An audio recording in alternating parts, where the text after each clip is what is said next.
Today on the 10-12 podcast, Big 12 softball season is here. Lea Nelson, Eric Lopez join us to talk about the biggest games of the weekend, a little bit of a season preview, and some bowl predictions for 2024. Then, Houston softball head coach Kristin Vesely joins us to talk about their roster overhaul and some bulletin board material they may or may not have ready for the year. This episode is brought to you by Pepsi Wild Cherry. Pepsi Wild Cherry is bursting with delicious cherry flavor and a sweet, crisp taste that gives you more to go wild for. Getting wild may look different these days, but whether it's opting for a solo Friday binge watch or a big night out, everyone can indulge in their wild side with Pepsi Wild Cherry. Also available in Zero Sugar. So grab a Pepsi Wild Cherry and get wild. Why take one vacation with the family when you could take all of them? With Royal Caribbean, you don't just go to the beach. You visit a private island and race down the tallest water slide in North America. You don't just go for a road trip. You ATV and zip line through the jungle. You don't just go somewhere new. You rappel down waterfalls and discover ancient temples. Because this isn't just any vacation. This is all the vacations. Come seek the Royal Caribbean. Ships Registry, Bahamas.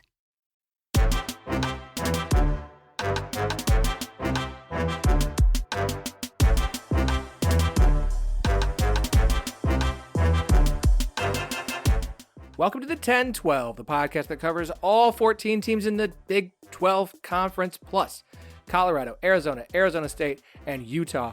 We are the flagship show of the 10-12 Podcast Network. Find every show on the network at 1012network.com. And we are partners with Sports Social, Europe's biggest sports podcast network. I'm your host, Phillip Slavin. Thank you for joining us on this Thursday. Oh, it's here. It's finally here. I'm so excited. I'm so ready. I know all of you probably listening today are as well. It is the first day of college softball season, which means it is our first, let's call it our first official 10-12 softball pod. Here's what we're going to be doing every Thursday through the season. It will be myself, and I will be joined by two absolutely fantastic co-hosts. I'm so excited. I am honored and privileged to be able to call them co-hosts with me for the rest of the season. Joining us will be, if you listened last week, you know, she is former Iowa State outfielder Lea Nelson. Lea, welcome. Thank you so much. Woo woo. And he is the voice of UCF softball and the host of the In the Circle podcast. And hopefully, Eric Lopez. Eric, I am hoping you're just going to become one of the voices of Big 12 softball. Yes. I'm not opposed to it, but I'm awesome. I'm excited to be a part of this show, especially getting to work with Lea, who, as I learned on social media when the announcement's pretty popular person, rightfully so. So I'm just honored to be in her presence.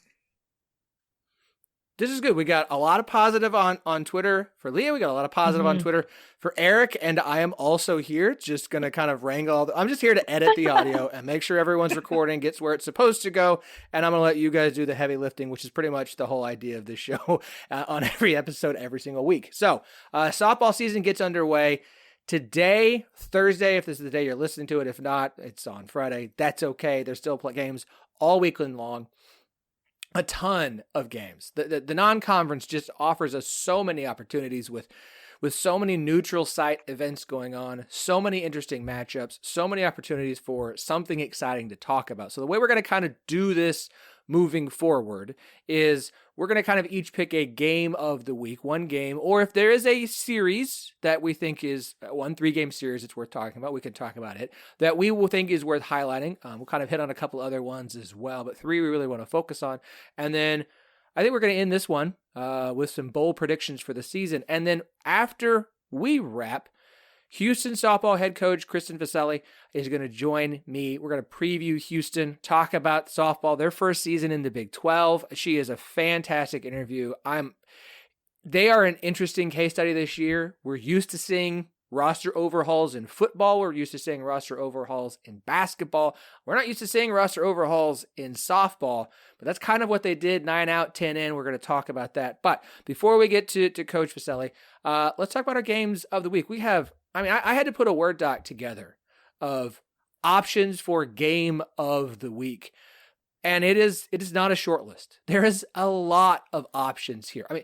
Thursday alone, you get BYU, Ole Miss, and OU Duke. Friday, Iowa State and Duke, Kansas, Oregon. Baylor, Tennessee starts a 3-game series. Texas, UCLA, OU plays Washington. The rest of the weekend, you get Texas. Tech's got Florida State.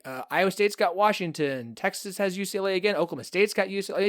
It is a loaded weekend. And those are just the marquee. I've got a list of honorable mention games that are worth keeping an eye on. Everybody in the Big 12 this week, and this is kind of where I want to start, is everyone in the Big 12 this week has an opportunity to start the season off strong, put themselves on the map early in the year, and really start building a resume to put themselves in a position to make the postseason. You're absolutely correct on that. It's 100%, Phillip. And I think take a page out of the Big 12 in men's basketball. Built that early resume in the non-conference portion of the season so that by the time you get to conference, your league is so strong that you could put a ton of teams in the NCAA tournament. I think that's one of the storylines this year for the Big 12. We know what the Big 12 has been carried with Oklahoma State, Texas, Baylor last year was great. But can the league now take that next step and be a 5, 6, 7 team projected field? They were the number 1 RPI conference last year, but yet only got 4 teams in, basically. Iowa State was the last team a couple years ago, got the 5th team in. I think they're going to get more than 4 this year, but they got to do it starting this week with big game series, Leah. As you know, even though it's opening weekend, everybody's excited. We're seeing more and more marquee matchups opening weekend, and I've got my eye on your Cyclones in Puerto Vallarta. Starting off, again, they're going to be playing the powerhouses there, Duke and Washington. That's a big opening statement there for Iowa State this weekend to get off to a good start and avoid a slow start that digged them in last year. I think if Iowa State would have not dug themselves a hole last year, you would have been a tournament team last year. Yeah, I agree. I mean, teams really need to focus on this opening week. Sometimes the excitement and the pressure, you get lost in these games, but you have to come out and you have to start with a winning record. Like you said, you'll dig yourself in a hole, and then before you know it, it might be too late to make regionals. You might be that last team just on that edge. So like you said, Iowa State, I'm super excited. We kind of talked before we started recording. Obviously, they have Duke, but they play Washington. And a couple years ago in Mary Nutter, they lost to a close game 1-0. So I'm excited to see how they start. Hopefully it's hot. Hopefully they start doing well. I mean, I love my Cyclones, but it should be pretty good. All right, so let's go through. Like I said, we've got an awesome lineup of week 1. There's plenty of softball to watch. If you're a big softball fan or you just want to get into it, I hope you have ESPN Plus. There's tons of Big 12 softball on ESPN Plus all season. I will probably get a Flow softball subscription for 1 month and 1 month only, just so I can watch a few of those games. It's the only time of the year that I'm willing to give them any money, but it's worth it just to watch the Iowa States and Kansas softballs of the world. Let's go through our games of the week. Eric, why don't you start us off? Which game this weekend do you have circled as the one you are most excited to catch? Well, obviously, I'm going to full cheap plug. I will be excited about calling UCF UConn opening night Thursday and then the rest of the weekend against Seattle. So let's put that one aside for a moment. Oklahoma State against UCLA late in the weekend. And I'm excited because, Phil, we talked about this last week. I think Oklahoma State, to me, has the most questions of the top teams in the Big 12. Obviously, we're not going to dwell on the whole Kelly Maxwell drama that transferring from Oklahoma. That's been well said. Enough has been said about that. I'm more interested in the personnel that they lost. They lost some championship-type medal players, position players, offensively and defensively, like Naomi, Becker, and company. And I spoke to Kenny Gajewski, and he admitted he doesn't know what he has yet. He's got a young talent. He knows he has young talent, but he doesn't know what that means when you translate that to the field. And they're not starting easy going out to UCLA. I know the weather's been bad, but from my sources, they're pretty confident that's going to get played. It's obviously national television. So we're going to learn quickly how Oklahoma State looks with a young team, where a team that I think Lexi Kilfoyle may have to carry them early in the season until they find themselves offensively with 2 new assistant coaches. Carrie Eberly, the new pitching coach, obviously pitched at Oklahoma State, and then Vanessa Shippey had take over around Christmas time when Coach Gajewski made a coaching change in the offensive side of the ball. So I am intrigued to see how Oklahoma State looks with some of these new faces. I agree. I'm excited. That game is going to be on Sunday. I believe it's at 3:00. It's on ESPN, not ESPN Plus, ESPN2. It is on ESPN. So that is a big opportunity. If you're a softball fan, It's ESPN. Like that's national television. That's gonna be a big one to see. Okay, Leah, if you have a Cyclone game here, that's fine. I can't. You have so much Iowa State insight, and I can't wait to hear more and more stories about Coach Pinkerton. Since I think he listens to this show. So Yeah, I got to feel be free. But careful with what I say. But obviously, I'm really excited to watch my Cyclones. I mean, a lot of my friends are still on the team.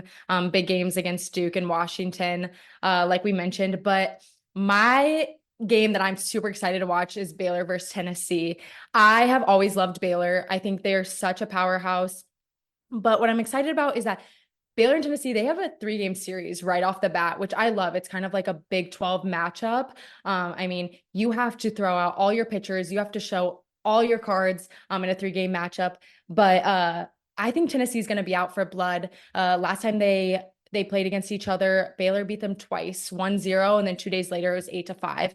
So it's going to be a pretty intense matchup at Baylor. I mean, they have Shaylin Govin, one of the best hitters I've ever seen in the Big 12. I mean, she was an All-American second team last year, but she was unanimous all Big 12 selection this year. So it'll be really exciting. And then obviously Dari Orm in the circle. She is one of my favorite pitchers. And not only is she a great pitcher, but she's so athletic in that circle, which is huge in Big 12. Obviously you have great hitters, speed. So a pitcher to be able to get those bunts and be athletic is pretty exciting. So I'm pumped to see them. Obviously, Tennessee's unreal with Kiki Malloy, arguably one of the best college softball players as well. So that's the one I'm going to be watching for sure. yeah, a 3-game series. That's kind of become a thing that Baylor's done the last few years, is starting off with something like that. And I think it's fun. I think it's exciting. And to have a team like Tennessee to open up with, like it's a great way to challenge yourself on opening weekend. Those games will be on ESPN Plus, Big 12 Now. Those begin on Friday. I believe that Friday is at 6:30, Saturday is at 2 o'clock, and Sunday, the finale, is at 12:30. So go ahead and mark down for that. I'm going to go a little bit different here. There's plenty of options of ranked matchups. Obviously, Oklahoma's got some great games. We can talk about those in a second.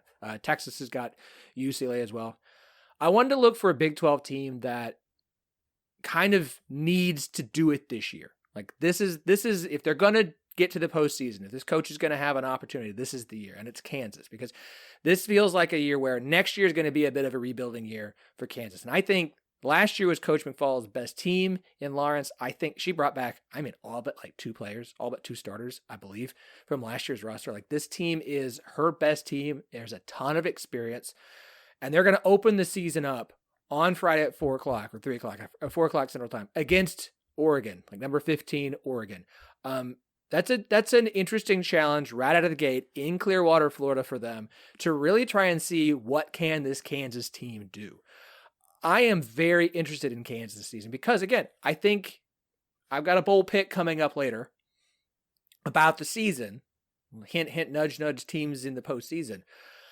I think this gives us an opportunity to really see if is Kansas going to be able to do something this year or not. And I think game 1 of the season for Kansas against Oregon is a huge opportunity for them to come out, like we said, right out of the gate and show everybody that they've got something to keep an eye on this year. Well, it's an experienced team, and Jennifer McFalls, and talking to her on the podcast, this is the most excited she's been about this roster. Talked to Casey Hamilton. They got, obviously, she's the leader in that pitching staff. Ludwig is an experienced pitcher. They feel they have all the pieces. They feel they're healthy. They've had some injury issues in the past that's prevented them. Do they have the consistency? This is a team that beat Oklahoma State, right? They could beat Baylor, but then drops a game that you kind of shake your head. How do you drop that game on a midweek, or et cetera? And they're challenging themselves. That Oregon game's at the NFCA Leadoff Classic in Clearwater. They're going to spend some time in Leesburg. And I think for teams, we mentioned Iowa State earlier, the Iowa States, the Kansas, Texas Techs, how do they get off to good starts in the first couple weeks? If they do, they could be on that radar for the NCAA tournament. If they struggle off the bat, then now you're kind of concerned digging yourself a hole before you get to conference play. So I'm with you. I think Kansas is intriguing. They are the team with the longest drought as far as making the NCAA tournament, the Big 12, and I think I'm curious to see. I know they're looking forward to trying to make a statement in the first couple of weeks, and boy, playing an Oregon team that I think is a World Series contender, we're going to learn a lot. Yeah, you can't count Kansas out. As long as I've played, they're always in every game. You might think that you're about to beat Kansas, and then they come out with some crazy stats. So I definitely wouldn't count them out. I'm excited to see what they're going to do this year. And I agree. I hope they make the NCAA tournament. I mean, look, for Kansas for opening weekend, they've also got Central Arkansas, who I think is going to be really good again, a really fun mid-major. They've got a game against USF in this opening weekend as well. That's on the 12th, or I guess that's midweek. Like they've got plenty of opportunity this weekend to start really building a resume. I look at this weekend, it's so hard not to be excited. And look at some of these really fun games. Like I said, I had some honorable mention ones here. Texas Tech. He's got a couple games against Charlotte, who I think should be a good team this year. UCF, as you mentioned, Eric's got UConn. UCF's also got a game against Liberty, which should be interesting. On Valentine's night, nothing better than softball there. That's what I'm saying. Hey, there you go. I mean, I can't promise that I'm going to be spending Valentine's night watching softball. We'll see what my wife says. But I'm going to be at least, kind of checking the phone under the table, keeping an eye on how things are going. I got to put the phone down from 5 to 7 when dinner time, the kids get into bed. But then after that, it's just me scrolling and checking scores constantly. Any other games this weekend you guys are like, well, I'm going to have to keep my eye on that one? Mm-hmm. Well, I would say this. I mean, we touched on Texas Tech. I think Texas Tech in Tallahassee, Craig Snyder returns to Tallahassee. He was a longtime assistant with Florida State, Lonnie Alameda and Travis Wilson. They won a national championship together in 2018. He returns to Tallahassee, plays the Noles, plays Charlotte out of the American. You've had them on the show. They're in year 2. They had a big improvement, felt 31 wins last season. Year 2. Do they have enough pitching? I'm confident they're going to hit because I think Craig Snyder knows what he's doing when it comes to offense. Kaylee Wyckoff is a phenomenal talent, the freshman of the year in the Big 12, first Red Raider to ever win a freshman of the year, and ended the Oklahoma stranglehold on the freshman of the year award. It's impressive young women there. But do they have enough pitching? That's, to me, the question. They have a new pitching coach. I'm interested to see how they come out in Lubbock against Charlotte and FSU. And I told Craig, and I asked him, how is it going to be for him and his staff that has all those ties to that program? That could be emotional. That could be a little distracting. You're going to have a lot of memories there. Will they be ready to play, or will that be too big of a moment for the team? I'm really interested to see how they look in Tallahassee this weekend with that weather. So I'm going to be fascinated by that. You touched on Kansas. BYU out west. How do they come out early on? The other sports teams have surprised in the Big 12. BYU making that huge jump from the West Coast Conference. They open with Ole Miss. That's kind of a bubble game. That's a game that you look back in a couple of months and people might forget it, but that could be the difference between being in and out of the bubble. So I think that's an interesting game for BYU out west. Maybe an opportunity with Ole Miss having to make that bigger travel than BYU does. Yeah, like we said, loaded weekend. Tons of games to keep an eye on. We're going to get to our interview with Coach Vesely in just a minute. But I got to ask you guys. I asked you to prepare one, and if you're ready, I'll let you go. I'm happy to go first if you want. But a bold prediction for this season for the Big 12. Okay, this is our opportunity to put whatever you want out into the ether. We will not hold you responsible. We might bring it back up at the end of the year just for fun because we like to at least admit when we were wrong. It's okay. But this is bold prediction time, so it's okay if we're wrong. Leah, do you have yours ready? Yeah. Oh, do I have mine ready? Yeah. Let's go 9 teams in the NCAA regional. Was that yours? Wow. Ho! 9 out of 10. Okay. Yeah. Wow. No, you topped mine. I was going to do 8. That was my plan. And then I'm like, it's 2024. It's time to go big. Okay, wait. Just so that the teams and coaches have bulletin board material, who's the one that doesn't get No, it? see, that's where I draw the line. I had to give some wiggle room. That just, I don't know. I just said 9 teams. She left Iowa State out. Let Pink know. That's the yeah. Please, no. That's the Coach Pink. I know you're listening to this. You were in the top 9. Don't worry. Pink's got a distraction. I'm curious how Coach Pinkerton's going to go from Mexico to follow the Super Bowl on Sunday with his beloved Chiefs. With his Chiefs, yeah. we literally could tell how the Chiefs did if we didn't watch the game on the way Coach Pink walked into practice the next day. We would all just pray. Pray, yeah. That I can see As that. if he came in and yep.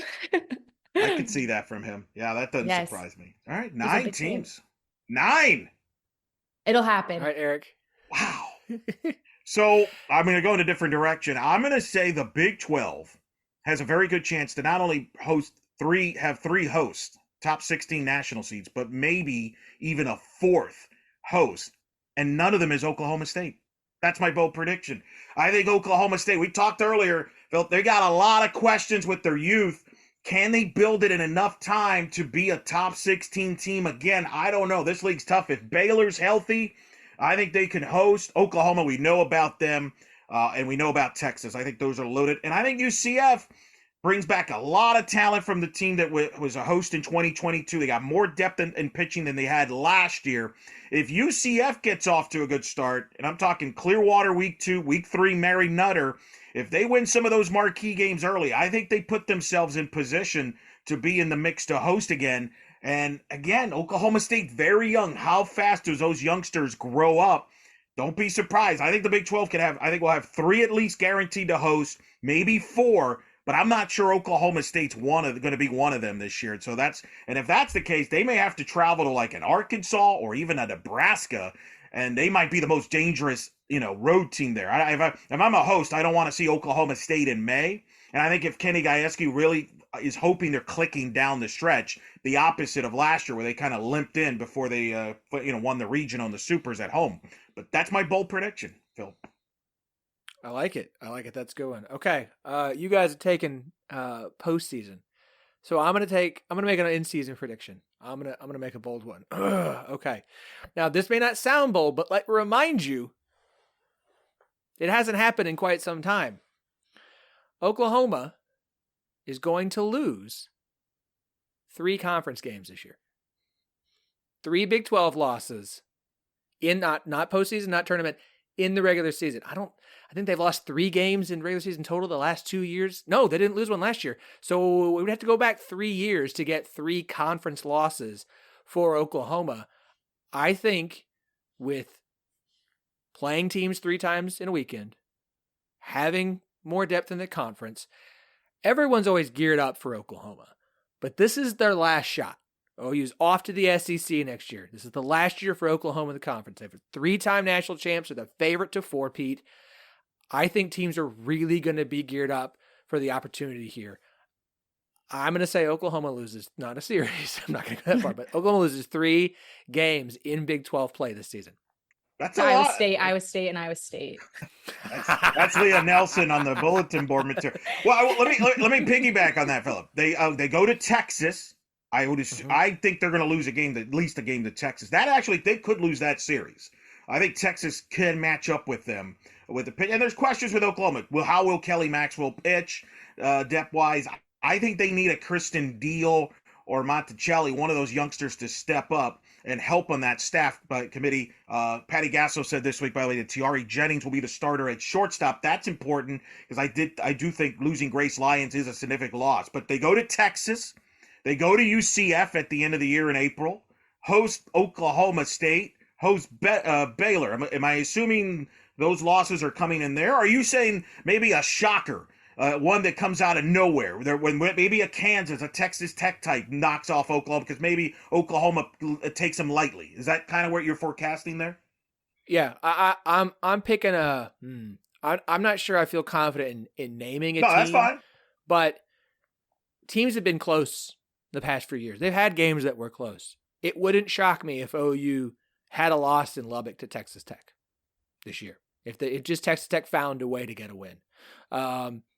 It wouldn't shock me if Oklahoma State found a way to win one game in Norman. OU or UCF is the weekend before Bedlam in Orlando. So I can see opportunities for teams to find a way to snag one, right? So that's it. 3 losses, which doesn't sound crazy, but I like it. It hasn't happened in a long time. Well, if you think about it, Baylor last year beat them. I know it was technically a non-conference game, but they beat them at home. The year before that, Baylor was a foul ball catch away from beating them in Norman. So they're not going to be intimidated by Oklahoma, even though they got to go to Norman on that. Texas beat them a couple years ago. Oklahoma State beat them in that Big 12 title game. The Big 12 teams have actually beaten Oklahoma more than teams outside the Big 12 the last couple of years. So I made a prediction on the In the Circle live show. I think Oklahoma will, if they're whatever games they lose, I think they will lose more in the Big 12 than they will in the outside the Big 12. And I think hopefully the Big 12 gets that respect, because I feel some of the media out there doesn't give the Big 12 credit. They like to give a certain three-letter network league all the credit because they put in a bunch of teams in there that haven't played for the national title since 2017. And I'm talking about the SEC. I mean, it's a great league, but I think we get a little over the top sometimes on the coverage there. The Big 12 was the number one conference RPI last year, and it went head-to-head against the SEC 21-11. Beat them, 21 out of an 11 record there. And I do think, in talking to JT Gasso in Oklahoma, they realize that the league is tough, and they feel this is a deeper league now than it has been because of the additions of a UCF with what they've done there with Coach Ball Malone. 40 wins the last 3 years, winning a regional 2 years ago, adding a BYU and Gore Neekin, who have built good programs there, and even Houston with Kristin Vesely. They got a reboot this year, but with that market, they got some athletes on that roster. They're new. So with Taria Coleman among them, obviously the returner last year, but they got some nice young new faces there. So I think it's a deeper Big 12, which might add to your prediction there of Oklahoma maybe losing a couple more games than they're used to in the Big 12. And Oklahoma fans will freak out, and I'll say, calm down. It's not the end of the world. I think my prediction was the most bold. So wow, we're getting called out here. Leah's calling out. Eric, we got to step it up. Clearly, we're gonna have to step it up here. Very competitive. She's bringing her A game. Hey, that's what we expect after your very successful career at Iowa State. As for the OU, can we just it's wild to me that it's like you don't. It's hard to beat Oklahoma. The Big 12 teams don't get credit for having to play them, but it's not like anybody else beats Oklahoma. So it's like, well, you guys can't beat Oklahoma, so you must not be very good. Nobody beats them. No. One team beat them all last year. Can we get a little bit? Like, I almost look forward to OU going to the SEC because I think it's going to be funny when they also dominate that conference, and it's like, it's just Oklahoma, y'all. It's just Oklahoma. It's not the SEC teams. The Pac-12 teams have had cracks at Oklahoma, and they've not been successful either. I think UCLA might have been the last team to beat them outside the Big 12. That was a couple of years ago to force an if-necessary game, and then Oklahoma responded by run-ruling them. So, Oklahoma is everybody's problem, not just the Big 12. No, not just Big 12. They will be the Big 12's problem for one last year. Texas will be the Big 12's problem for one last year as well. So definitely going to be a great season. This has been fantastic. I'm looking forward to doing this every week. Now I know Eric will kind of be in and out. There's a couple weeks you're going to have to call some games, and we'll have someone fill in for you. But Eric's going to be here throughout the season. Leah will be here every week. Barring something popping up. And I, of course, will be here because someone has to wrangle all of this nonsense. Sick children aside. So this has been a lot of fun. Leah, where can everybody follow you on all of the social media platforms? Oh, man. I have different handles for everything. What? Oh, versatile. No. I like the versatility. So Leah without an H, CJ12 or 21. Just type both of them in and you'll find me on either or.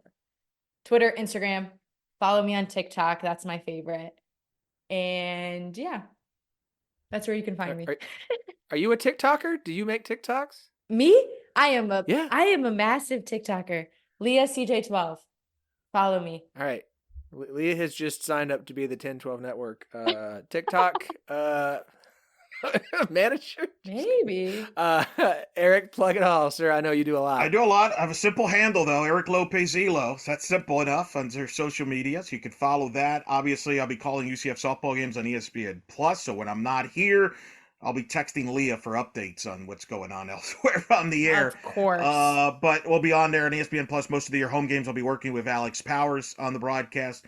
I will be also hosting In the Circle softball podcast, In the Circle SB. We just had Big 12 Media Week last week. We have all the Big 12 coaches and players we interviewed is on there, as well as all the other conferences. We cover every conference in that show. In the Circle SB twice a week there. I just got named the bracketologist for D1 softball, so that's where I'd already angered people with the preseason poll. Folks, it's just a preseason poll. We're projecting based on how you did last year. It's okay. Like, you can make this will change throughout the season, but I'll be doing bracketology for them most of the season on D1 softball, plus some other TV articles and content for them, including maybe the TV numbers for that Oklahoma State, UCLA, and Texas UCLA games. Curious how they draw viewers there, but so those are some of the hats that I will be wearing among softball this year, as well as Black and Gold Banneret covers the UCF softball team as well. I am going to plug, we are subscribers to D1 Softball. Glad to see that you're going to be over there. I am going to plug one more thing because we are pro Big 12 and we are all for any voices that want to help grow Big 12 softball. So shout out to Softball America that just kind of went through a relaunch. We like a lot of people over there, but they're launching some podcasts as well. And they're going to have a Big 12 softball podcast. Nicole Mendez, who former Oklahoma softball player, was doing an OU softball show with our friend Ryan Chapman last year. Well, she's going to be running the Big 12 show for Softball America. So I suggest you'll go check that out as well. If you are big Big 12 softball fans, we'll reach out and see if maybe we can get Nicole. Maybe we can get Nicole to come fill in one week when Eric's out. Because again, if you're going to promote the Big 12 softball, like we want to talk to you because we are going to be big fans of yours. So from myself, from Lea, from Eric, we will all be back again next week. Stick around because you're about to hear from Houston softball head coach Kristin Vesely. Why take one vacation with the family when you could take all of them? With Royal Caribbean, you don't just go to the beach. You visit a private island and race down the tallest water slide in North America. You don't just go for a road trip. You ATV and zip line through the jungle. You don't just go somewhere new. You rappel down waterfalls and discover ancient temples. Because this isn't just any vacation. This is all the vacations. Come seek the Royal Caribbean. Ships Registry, Bahamas. A great way to spend the softball season is by rocking your favorite school's logo with some Charlie Hustle gear. Charlie Hustle, of course, sponsors here on the 1012 podcast and for the 1012 network. They make incredible vintage-inspired clothing. They're based out of Kansas City. They love the Big 12. They want you to be the best dressed fan this season. So you need to check out their wide selection of officially licensed collegiate apparel today. With every Big 12 school currently, minus Cincinnati, keep tweeting at them, folks. They do have Colorado, and they've got something for everyone. So whether you're going strong for basketball season, getting yourself ready for softball or baseball season, they've got something for you so you'll be the best dressed fan among your fans at the bar, at the game, wherever you're going to go, or just sitting on the couch at home. So go to charliehustle.com. Use the promo code 101215. That's TEN1215 to get 15% off all non-sale items. By the way, if you're a Kansas City Chiefs fan, they have plenty of things for you there. So go to charliehustle.com. Don't forget that promo code TEN1215 for 15% off your order on all non-sale items. Charlie Hustle, vintage made fresh. The season officially gets underway this weekend. I am excited. I am thrilled. It's finally here. We don't have to keep doing just pure preview. I know our latest guest is excited as well. Houston softball head coach Kristin Vesely. Thank you for joining us again this year here on the 1012 podcast. Hey, thanks for having us. Absolutely. I know I'm excited for the season to start.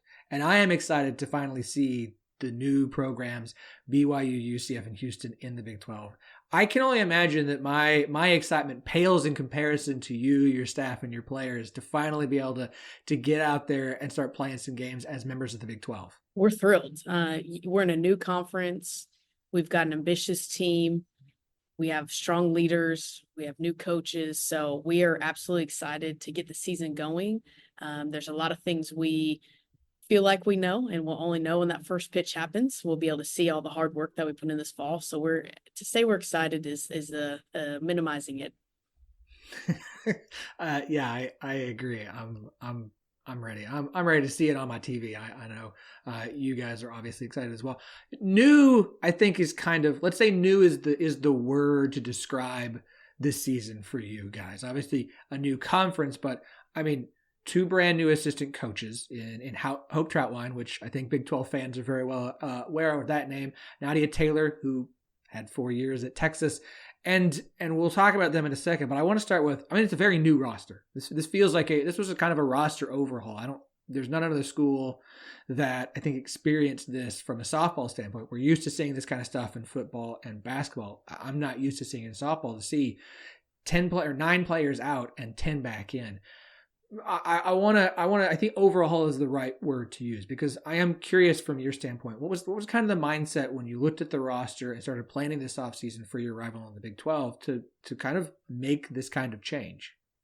As a leader, we look at things, we look in the mirror first, and we address our program, we assess it, and we weren't where we wanted to be, and we weren't where we needed to be. With the transition from mid-major to Power 5 in the Big 12, we want to be competitive. We want to compete for championships. So we had to make some necessary changes that, at the end of the day, it's for the betterment of the program and to represent our university and athletic department well. And it's some stuff that, even as a leader, there's a lot of adjustments that I had to make. And this was a summer we basically got to kind of start from scratch and create a new vision, and then go find players that can make that happen. I mean, like I said, 9 out, 10 in. Let's talk about the out first. I think it's kind of, I don't want to call it a dirty little secret, but I think we all understand that, like, the transfer portal works both ways. Players want the opportunity to go and play somewhere else, and sometimes coaching staffs have to look at the opportunities for players and say it may not be best for you to stay here because the opportunities that you want aren't going to be available to you. What were some of those conversations like with the players who did leave the program this offseason? I think we're transparent. Like, as coaching staff, we're transparent. This is where we are. This is where we want to be, and how we're going to make those adjustments. Some, athletes look at it and go, okay, I don't want to be a part of the transition. Or some athletes are like, I want to play. Is there an opportunity for that? And we had honest conversation. At the end of the day, we're doing what's best for the program and the players. And I think a lot of it was amicable. We're making sure that we were doing what we had to be done as a leader. Also, the players want to play, and we always want to encourage players to find opportunities somewhere if they can get on the field. They only get 4 years of softball. I mean, sometimes 5 because of a national pandemic that nobody anticipated, but our world pandemic. But making sure, for us, that we're supportive. We're supportive of athletes if they want to go somewhere else or they want to get on the field and that opportunity is not here, is trying to help them find a new home.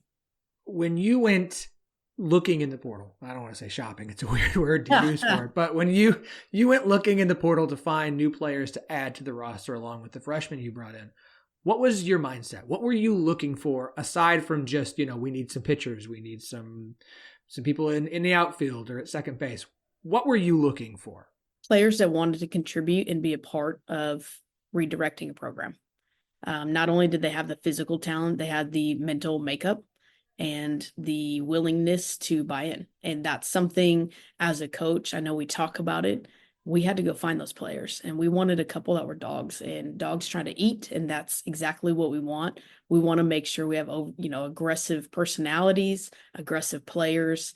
We had to pivot 180 degrees from where we were. And I think we did that with who we signed off the portal, and how we've been training and how we've been developing these players.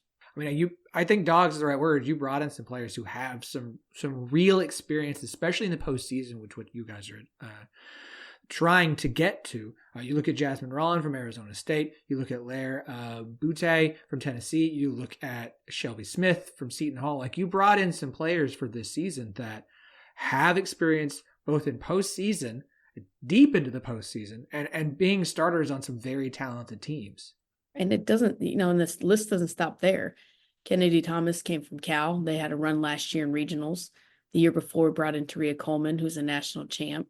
Brought in Bree Cantu that year as well, and had experience in the World Series. So again, making sure that we continue to bring in players that understand what it takes to get there, but that are also willing to represent our program. And wearing Houston across your chest is a badge of honor, and having players to understand that, like, hey, this is what we're doing. This is what we do as a program. And all of those players you named, I mean, they're ready to go. They're ready to make program history. I think Shelby Smith is an interesting example from Seton Hall of someone who's from the Houston area. How much do you look for players who are from Texas, are from Houston, and want the opportunity to come back home or closer to home when you're looking at players in the portal? A lot. A lot. I mean, Texas is a great softball state. The city of Houston produces top talent every single year.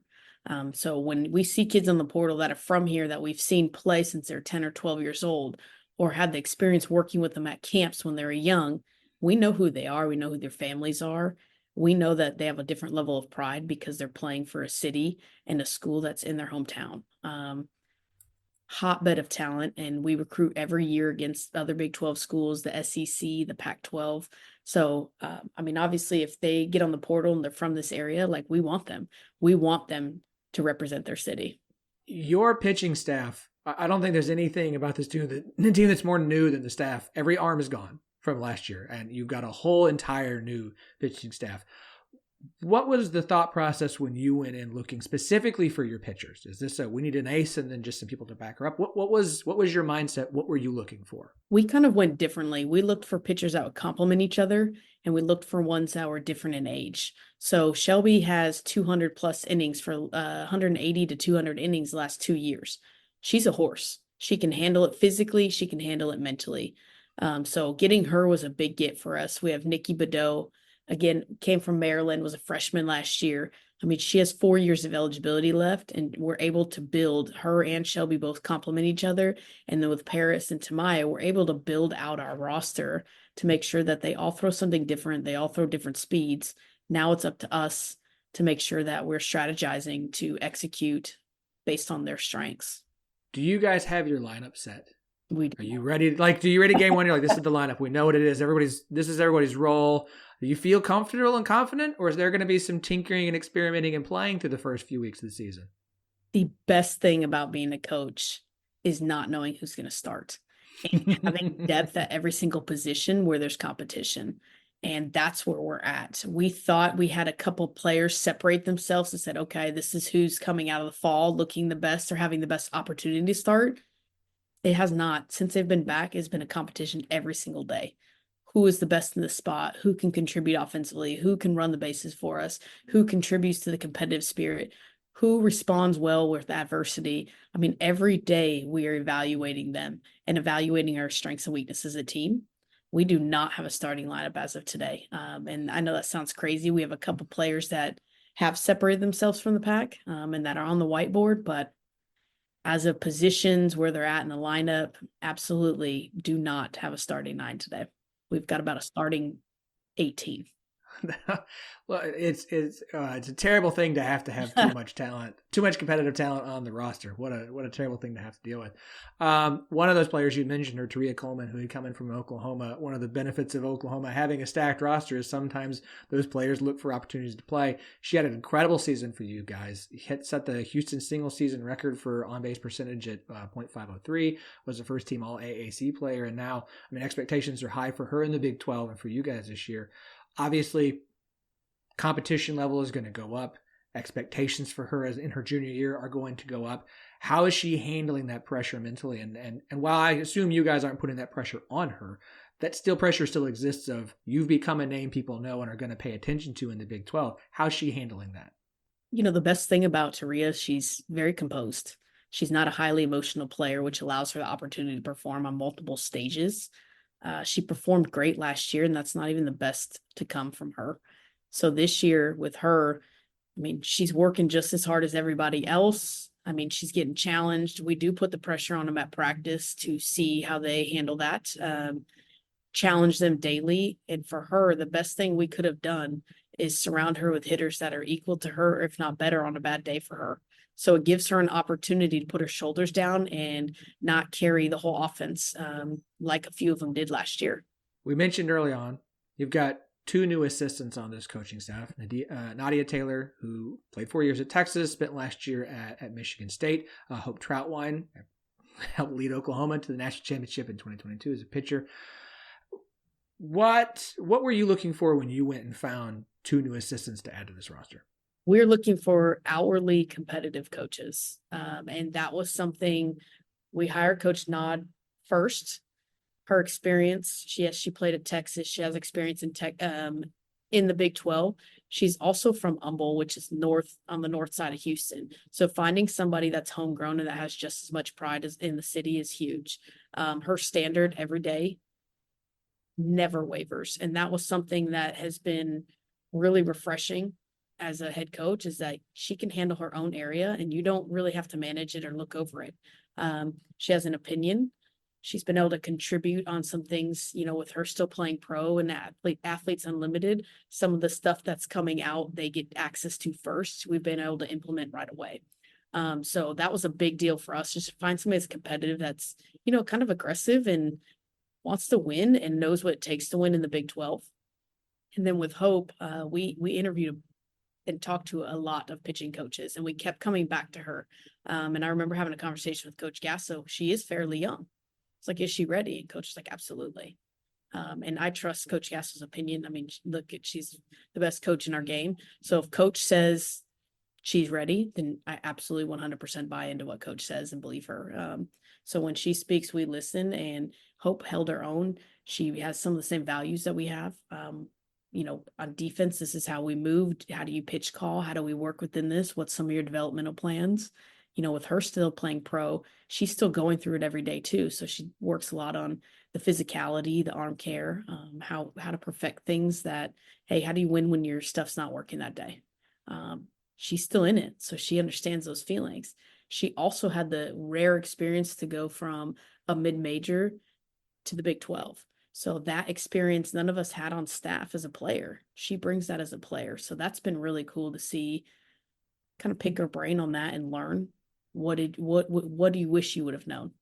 How did you handle that? What was so different? And kind of getting that experience through her and helping her, contribute to the staff and be a leader in that area for us as well.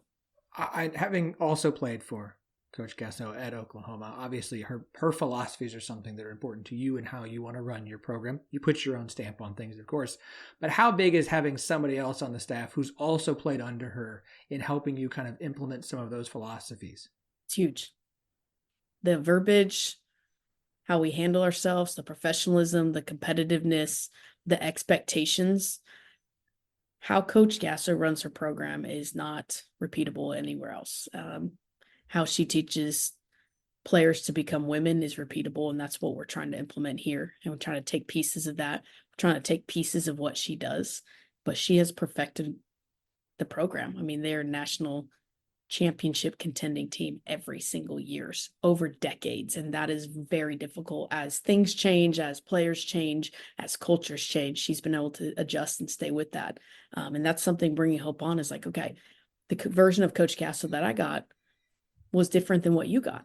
What has she adjusted over the time, and how she been able to stay connected and relevant in our game. And it's really awesome to have her perspective, Hope's perspective. And again, as much as they're learning and I'm trying to mentor, there's things that she's taught me as well. And that part as a coach and a person has been huge. I want to talk about your schedule a little bit. Obviously, going from the AAC to the Big 12 is a step up in competition. Having to, it's one thing to have West Wichita State and USF and UCF. Now you have UCF and Oklahoma and Texas and Oklahoma State and Baylor and all these teams that have postseason expectations as well. With that increase in conference strength of schedule, what was your thought process in how you put together your non-conference schedule this year? Was it any different than you normally did with this transition? We made some adjustments. We love to host the first few weekends out with our weather. And we usually get some northern schools, which is great because we don't get to play them during the year. We did make some adjustments. We get on the road a little sooner. That was something just evaluating last few years of what areas we need to improve on and focus on. We are playing some mid-majors and we're playing some Power 5 still. Our strength of schedule is very difficult in conference. So we met with somebody over the summer that kind of went through the numbers with us to make sure that we're doing stuff as a coaching staff to put us in the best position to host regionals or be an at-large bid. So making sure, we're doing what we need to be doing on the backside, adjusting who we play, looking at it based on the 4 columns of, RPI breakdown. Softball's also implementing the KIT format this year. So kind of learning that as well and kind of understanding how that works and talking to some basketball coaches and seeing how they use that to their advantage and how they learned to master those. So just making sure, again, strength of schedule, that we have the right amount of teams in each column, that we have an opportunity to open at home, sleep in our own beds, and then we have an opportunity to get on the road early and be challenged really early.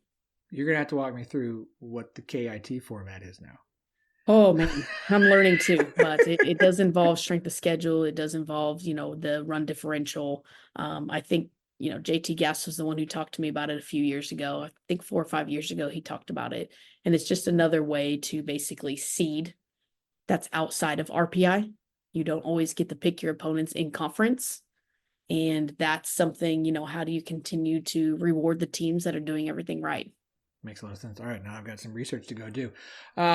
Okay, obviously Houston, part of the Big 12, started all back in August. Soccer's played, football, men's and women's basketball is undergoing.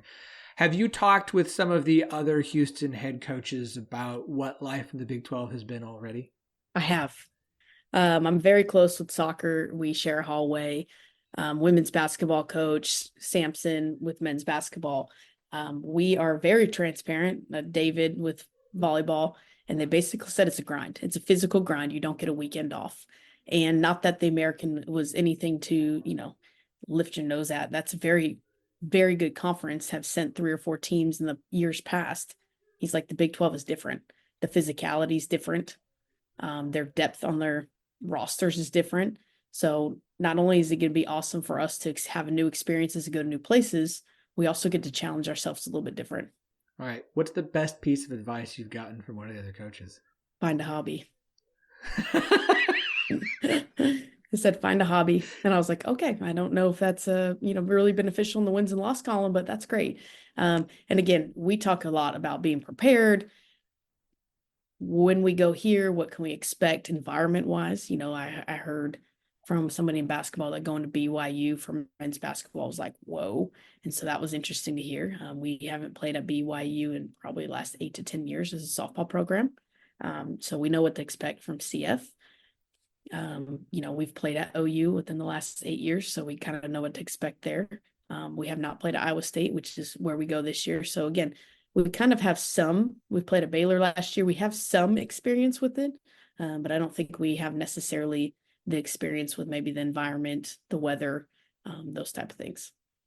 Yeah, from what I hear, because BYU gives tickets out for free for softball, that arena is packed and full every game. That's amazing. I do think they have one of the most beautiful scenery and backdrops. Mm-hmm. I remember standing in center field looking back, and the mountain had snow on it. It was very beautiful. And their complex was very nice when we visited years ago.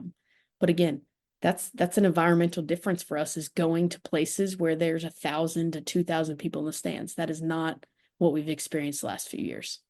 Yeah, I mean, look, you're going to have packed house for UCF, packed house for BYU, packed house for Oklahoma State, packed house for Oklahoma. It is going to be, I'm sure it's both daunting and fun to know, we're going to be going to environments where fans understand softball, appreciate softball, enjoy this, are loud and rowdy. I mean, that's got to be, again, a little bit daunting because it puts more pressure, but also fun to know that you're going to go to places where people care. They do care. I mean, some of these places, softball is their premier sport. And with it being on the verge of being a revenue sport, how awesome is it that we get to be a part of history and help try to move it into the black for every school? We have that talk of not only are they passionate about softball, not only, are they going to show up and wear their school colors, they're going to pull your roster. They're going to know your guys, call you by name. And that's something that, again, creates that fun, competitive environment. But those are, again, distractions that we've already trained for.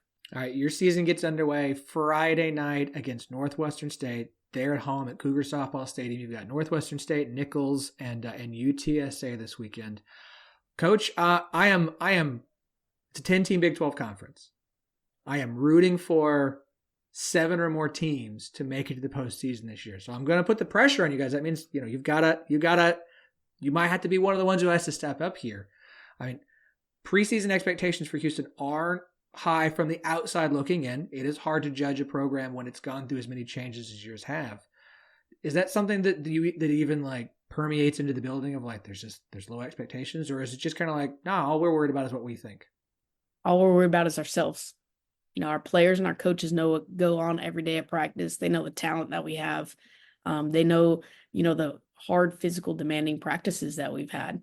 But don't think that preseason poll's not printed somewhere. Blown up, extra large, hanging on a wall, circled. Everyone know. Okay, good. All right. Coach, I am excited to have you back on the show. Thank you very much for your time. I'm excited to have Houston in the Big 12. I think this is going to be a very fun and exciting season. I wish you nothing but success, especially in non-conference play, because Big 12, let's boost those RPIs. Everyone does well, beats everybody else up, and then you can come beat each other up. That's fine. So good luck to your team this season. Thank you so much, and we look forward to having you on again. Thank you for having us, and hopefully our paths cross this season.